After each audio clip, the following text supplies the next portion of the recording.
सभी विद्यार्थियों को मेरा प्यार भरा नमस्कार। और हम आज आपके सामने एक नया विषय लेकर आए हैं जिसका नाम है काव्य गुण। काव्य गुण क्या होता है इसके बारे में हम अध्ययन करेंगे और बताना चाहूँगा कि जो गुण होते हैं वो रस के नित्य धर्म होते हैं। कहने का मतलब होता है कि जैसे रस है वो काव्य की आत्मा है, और आत्मा यदि हमारे शरीर से निकल जाती है तो हमारे शरीर का ढांचा मात्र रह जाता है। उस रस के जो नित्य जो धर्म होते हैं तो उसके जो सहयोगी जो धर्म होते हैं वो क्या कहलाते हैं? गुण कहलाते हैं। और रस के साथ ही अनिवार्य होते हैं। गुणों का जो काम होता है वो क्या होता है कि रस का उत्कर्ष करना। तो इसकी परिभाषा क्या बन जाती है कि रस का उत्कर्ष करने वाले। उत्कर्ष का मतलब होता है बढ़ाने वाले।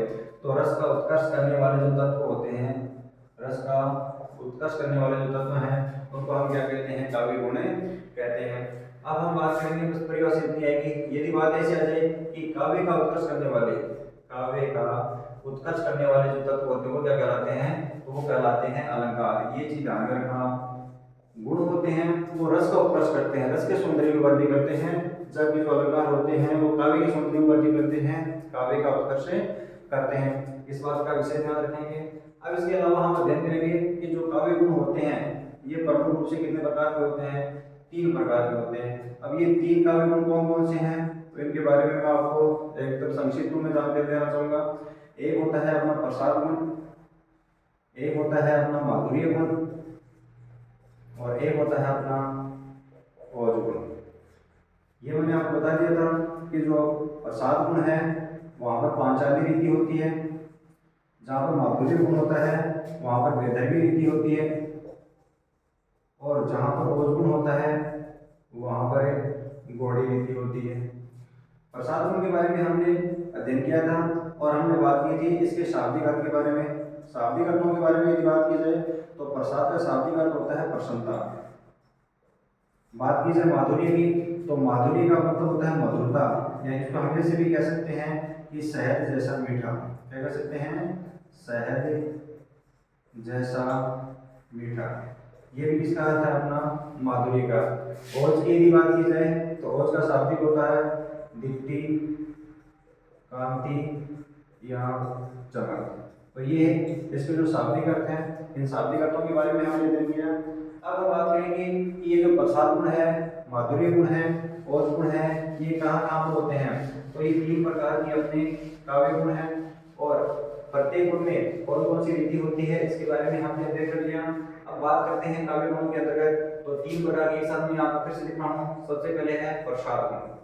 प्रसाद का जो अर्थ होता है वो होता है प्रसन्नता। देखिए इसके बारे में साहित्य दर्पण के रचयिता आचार्य विश्वनाथ ने कहा था कि जिस प्रकार कोई सूखा ईंधन है, सूखी लकड़ी है, उसमें जो आग है वो आसानी से क्या होती है? व्याप्त हो जाती है, आसानी से उसमें समा जाती है।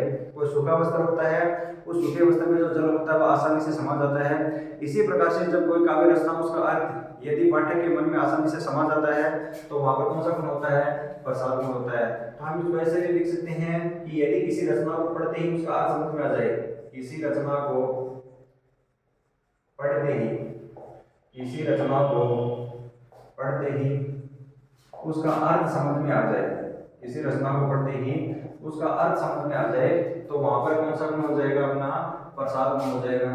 प्रसाद गुण की यदि बात की जाए तो जो प्रसाद गुण होता है ये सभी रसों में होता है। जो नवरस है, जिसको नवरस कहते हैं, नवरस में ये पाया जाता है। तो प्रसाद गुण सभी रसों में होते हैं। और हमने देखा था कि जैसे श्रृंगार रस है वो सभी रसों का राजा है, उसी प्रकार से जो प्रसाद गुण है ये भी क्या है? सभी गुणों का राजा। तो सभी गुणों का राजा किस गुण को कहा जाता है? प्रसाद गुण को कहा जाता है। क्यों कहा जाता है? क्योंकि ये सभी रसों में क्या करता है? विद्यमान रहता है। अब देखिए प्रसाद गुण इतना ही आपको ध्यान रखना है, किसी रचना को पढ़ा और पढ़ते ही उसका अर्थ समझ में आ गया। हमने देख लिया कि सूखी जो लकड़ी है, सूखा जो ईंधन है, उसमें अग्नि आसानी से व्याप्त हो जाती है, और सूखा कपड़ा है उसमें जल आसानी से व्याप्त हो जाता है, समा जाता है। तो परीक्षा में प्रश्न ऐसे पूछेगा कि चित्त की व्याप्ति जहां पर होती है, चित्त की व्याप्ति जहां पर होती है वहां पर कौन सा गुण काम करेगा? तो चित्त की व्याप्ति जहां पर होती है वहां पर हमेशा कौन सा गुण काम करेगा? प्रसाद गुण काम करेगा। चित्त की व्याप्ति से हमारा क्या तात्पर्य है कि चित्त की व्याप्ति का मतलब होता है चित्त में आसानी से समा जाना, चित्त के द्वारा आसानी से उसको ग्रहण कर लेना, किसी अन्य की हमें उसकी आवश्यकता नहीं होती। जैसे सूखी सूखी लकड़ी है, उसके यदि अग्नि संपर्क में आती है तो क्या करते हैं, भट से जल्दी से उसको क्या कर लेती है, उस आग को ग्रहण कर लेती है। उसी प्रकार सामान्य से सामान्य जो पाठक होता है वह भी क्या करता है, यदि कोई सामान्य रचना है तो उसको पढ़ता है और पढ़ते ही उसका अर्थ उसके आसानी से समझ में आ जाता है। यदि उसका जो अर्थ होता है उसके चित्त में व्याप्त हो जाता है, तो जहाँ पर चित्त की व्याप्ति होती है वहां पर हम कह सकते हैं प्रसाद गुण होता है। इसको यदि माना जाता है तो ऐसे लिख सकते हैं कि जहाँ पर चित्त का विकास हो जाता है, चित्त का क्या हो जाता है, विकास हो जाता है, चित्त की जहाँ पर व्याप्ति हो जाती है तो वहां पर अपना कौन सा गुण काम करता है, प्रसाद गुण काम करता है। अब देखिए जो प्रसाद गुण जो होता है, यहाँ पर क्या होता है कि जो समास होते हैं उन समासों का प्रयोग न के बराबर होता है, समासों का प्रयोग न के बराबर। ऐसे मान के चलिए कि समासों का जो प्रयोग होता है वो लगभग नहीं के बराबर होता है। क्या होता है, तो बहुत ही कम मात्रा में होता है, बिल्कुल ये कहेंगे बिल्कुल नहीं के बराबर इसका प्रयोग किया जाता है, तो वहां पर अपना गुण कौन सा हो जाएगा, प्रसाद गुण हो जाएगा। दूसरे गुण की बात की जाए तो दूसरा गुण है अपना माधुर्य गुण। इसके बारे में हमने अध्ययन कर लिया था कि माधुर्य गुण कहाँ पर होता है। माधुर्य का मतलब होता है शहद जैसा मीठा, यानी जिसमें शहद जैसी मिठास होती है, जिसमें मधुरता होती है, वहां पर कौन सा गुण होता है, माधुर्य गुण है। रीति की यदि बात की जाए तो वहां पर कौन सी रीति होती है, तो वहां पर अपनी वैतरणी रीति काम करती है। इसके अलावा परीक्षा में जो प्रश्न आएगा कि जहां पर अपना जो चित्त होता है द्रवित होता है, चित्त क्या होता है, द्रवित होता है, चित्त है वो द्रवीभूत होता है। ऐसे यदि प्रश्न अपने आ जाए कि चित्त की द्रवित होने की अवस्था या चित्त के द्रवीभूत होने की अवस्था जहां पर पाई जाती है वहां पर कौन सा हो जाएगा, माधुर्य गुण। तो चित्त का द्रवित होने का मतलब होता है हमारे चित्त का पिघल जाना, हमारी आंखों से आंसू आ जाना। और ये कब आते हैं, जब व्यक्ति या तो पूरी तरह से श्रृंगार में हो जाता है या फिर अपने किसी प्रियजन की क्या होती है, मृत्यु हो जाती है, या फिर हम उसको ऐसे कह सकते हैं कि वो व्यक्ति है किसी हास्य रस में डूब जाता है और इतनी हंसी आने लग जाती है कि उसकी आंख से आंसू आने लग जाते हैं। तो इन तीन सिचुएशन में व्यक्ति क्या होता है, पूरी तरह से द्रवित हो जाता है। या तो श्रृंगार रस की बात करें या फिर किसकी बात करें, करुण रस की या फिर हास्य रस की बात करें, तो व्यक्ति होता है वो पूरी तरह से पिघल जाता है, उसकी आत्मा तक हिल उठती है और वो व्यक्ति क्या होता है, उसकी आंखों से आंसू बहने लग जाते हैं, उसका चित्त है वो द्रवित हो जाता है। तो जहाँ पर श्रृंगार रस होता है, जहाँ पर करुण रस होता है, जहाँ पर हास्य रस होता है, वहां पर प्राय हम देखते हैं कि कौन सा रस हो जाएगा, वहां पर कौन सा गुण हो जाएगा, माधुर्य गुण हो जाएगा। इसमें हम देखते हैं कि समास की यदि बात की जाए तो समास का कब प्रयोग होता है, समास होते हैं वो बहुत ही कम मात्रा में आते हैं, कम समास का यहाँ पर प्रयोग किया जाता है। इसके अलावा हम ये भी देखते हैं कि जो माधुर्य है उसमें टय वर्गीय जो वर्ण होते हैं उन टय वर्गीय वर्णों का प्रयोग न के बराबर होता है। टय वर्गीय वर्णों का जो प्रयोग होता है वह क्या होता है, न के बराबर होता है। तो वहां पर अपना गुण कौन सा हो जाएगा, माधुर्य गुण हो जाएगा। ये कौन से रसों में काम करेंगे, श्रृंगार है, करुण है, हास्य है। प्रश्न क्या पूछा जाएगा कि माधुर्य रस में चित्त की स्थिति कैसी हो जाती है, तो माधुर्य रस में चित्त की जो स्थिति है वो कैसी हो जाती है, चित्त होता है वो द्रवित हो जाता है, चित्त है वो द्रवीभूत हो जाता है, हमारा चित्त है वो पिघले जाता है, हमारा चित्त है वो करुणा से भरे जाता है। मान लीजिए करुण रस का कोई पद है और उस करुण रस के पद में आपसे पूछा जा रहा है कि कौन सा गुण है, तो वहां पर कौन सा गुण हो जाएगा, अपना माधुर्य गुण हो जाएगा। अब इसके बाद बात करते हैं हम अपना जो तीसरा जो गुण है वो है अपना ओज गुण। ओज के नाम से पता चल रहा है कि ओज का मतलब होता है कांति, चमक, दीप्ति। तो जहां पर चित्त की दीप्ति होती है, जहां पर चित्त का विस्तार होता है, वहां पर कौन सा गुण काम करता है, अपना ओज गुण काम करता है। ओज का मतलब होता है कांति या चमक। प्रश्न क्या पूछा जाएगा कि जो चित्त है वहां पर चित्त का विस्तार, पहले हमने पढ़ा था चित्त का विकास। चित्त का जो विकास होता है वो किसमें होता है, प्रसाद गुण में होता है। प्रसाद खाया और अपने चित्त का विकास हो गया। लेकिन चित्त का विस्तार जहां पर हो जाता है, ये कहें कि जहां पर अपना जो चित्त होता है वो चित्त की क्या होती है, दीप्ति होती है। चित्त का दीप्त हो जाना, चित्त है वो क्या होता है, दीप्त हो जाता है। कहने का मतलब दीप्त का मतलब क्या होता है, यहाँ पर उसमें स्फूर्ति आ जाती है। जब किसी काव्य रचना को पढ़ते हैं और उस रचना को पढ़ते ही पाठक के मन में स्फूर्ति है, उमंग है, उल्लास है, इसका भाव है आ जाता है, उसका मन है वो जोश से भर जाता है, उसका मन है वो वीरता से भर जाता है, उसके मन में क्रोध की भावना आ जाती है, तो वहां पर कौन सा हो जाएगा, उसका जो चित्त है वो क्या हो जाएगा, दीप्त हो जाएगा। उसके चित्त में क्या हो जाएगी, स्फूर्ति आ जाएगी, उसके चित्त का क्या हो जाएगा, विस्तार हो जाएगा और वह लड़ाई झगड़ा करने के ऊपर बरामदा हो जाएगा। इनकी यदि पहचान की यदि हम बात करें तो जो ट वर्गीय जो वर्ण होते हैं उन ट वर्गीय वर्णों का प्रयोग होता है वो अधिक से अधिक किया जाता है। ट वर्गीय वर्ण होते हैं जिसके समास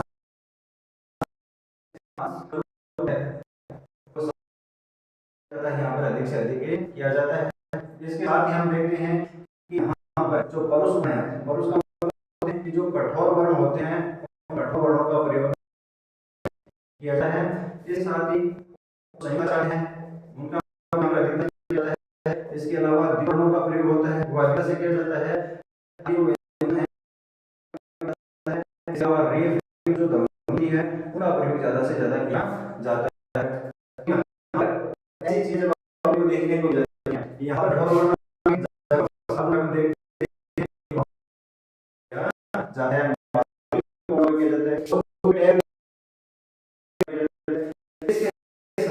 है जैसे क्या वर्ग है उसका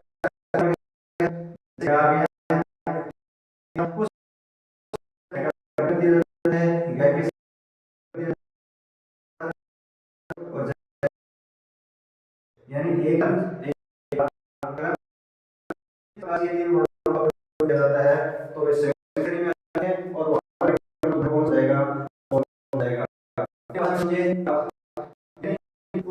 बोलते ही जाते हैं अपने रोम में ऊर्जा बढ़ जाएगी स्फूर्ति का संचार हो जाता है तो वहां पर खत्म हो जाएगा। अब इसको जो तीन गुण हैं ये परीक्षा में वो कैसे हैं तो वो काम है रस के उत्कर्ष में वृद्धि करना या रस के सौंदर्य में वृद्धि करना एक चीज को आपको। इसके अलावा तीन जो यहाँ तो प्रसाद आपसे है तो प्रसाद भी तो क्या कर देना यदि आपसे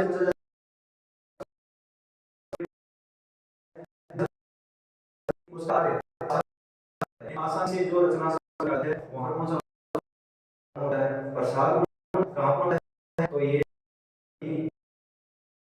इसके अलावा चित्त की स्थिति मैंने बता दी यहाँ होता है चित्त की क्या होती है व्यापक चित्त क्या होता है चित्त क्या होता है विकास ध्यान रखना।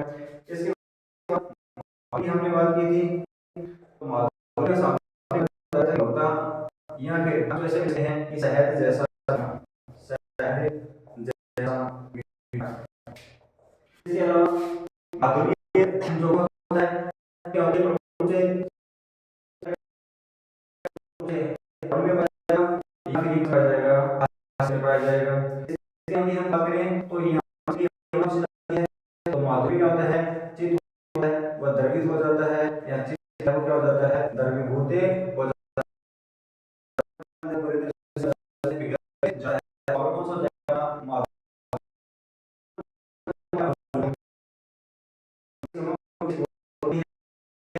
तेज का जो गुण है यहाँ पे और इस हो जाएगा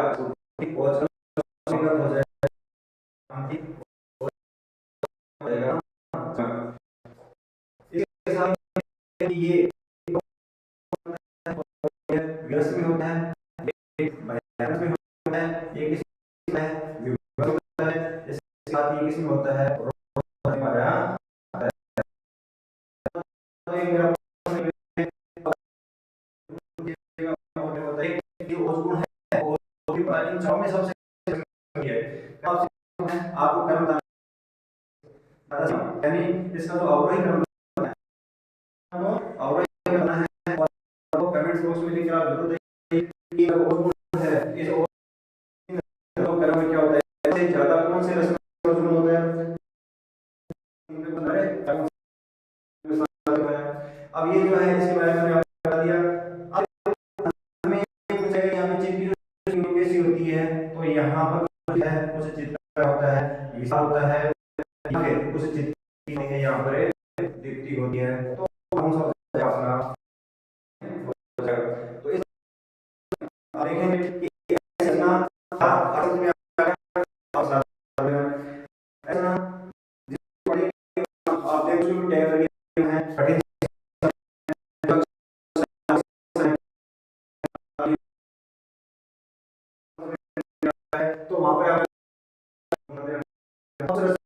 होते ही अपने मन में श्रृंगार की भावना आ जाती है, अपना किसी की मृत्यु